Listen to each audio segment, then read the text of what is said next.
కోడిగ్రుడ్లు ఎంతటి పౌష్టిక ఆహారమో అందరికీ తెలుసు. తల్లిపాలు తర్వాత అంతటి పౌష్టిక ఆహారం కలిగినవి ఇవే. వాటిలో మన శరీరానికి కావలసిన పోషకాలు లభిస్తాయి. అయితే కోడిగ్రుడ్లు తినేవారు మాత్రం ఖచ్చితంగా ఈ విషయాలు తెలుసుకోవాలి.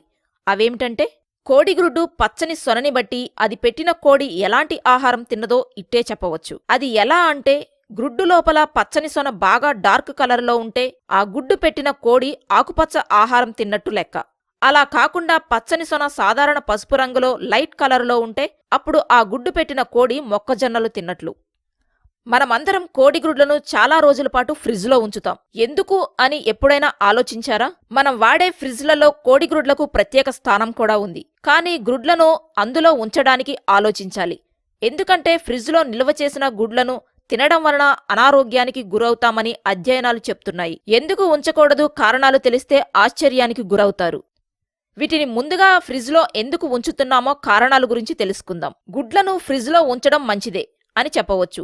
గుడ్లను ఫ్రిడ్జ్లో ఉంచడం వల్ల ఆహారం విషంగా మారకుండా ఉంటుంది. అంతేకాకుండా ఫ్రిడ్జ్ లోపల స్మాలోనెల్లా అభివృద్ధి చెందదు.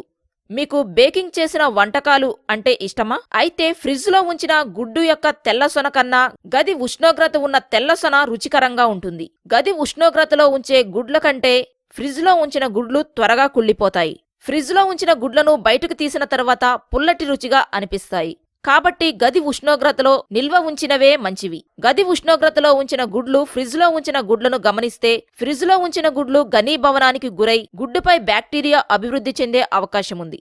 వీటిని తినడం వలన అనారోగ్య పాలవుతారు. గుడ్లు క్యూటికల్స్ ని కలిగి ఉంటాయి. తాజా గుడ్లను ఫ్రిడ్జ్లో ఉంచవలసిన అవసరం లేదు. ఎందుకంటే వీటిలో ఉండే క్యూటికల్స్ చెక్కు చెదరకుండా ఉంటాయి. గది ఉష్ణోగ్రతలో ఉంచిన గుడ్డు స్మాలోనెల్లా సంక్రమణకు గురై వైరస్కు గురవుతుంది. ఫ్రిడ్జ్లో ఉంచడం వల్ల సంక్రమణకు గురవ్వకుండా చూసుకోవచ్చు. నిజానికి తాజా గుడ్లను 2 రోజులలోనే తినడం చాలా మంచిది.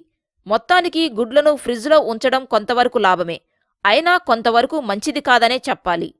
ఓకే ఫ్రెండ్స్, మా వీడియోస్ మీకు నచ్చినట్లయితే లైక్ చేయండి, షేర్ చేయండి. మా ఛానల్ను సబ్స్క్రైబ్ చేసుకోండి. Thank you for watching.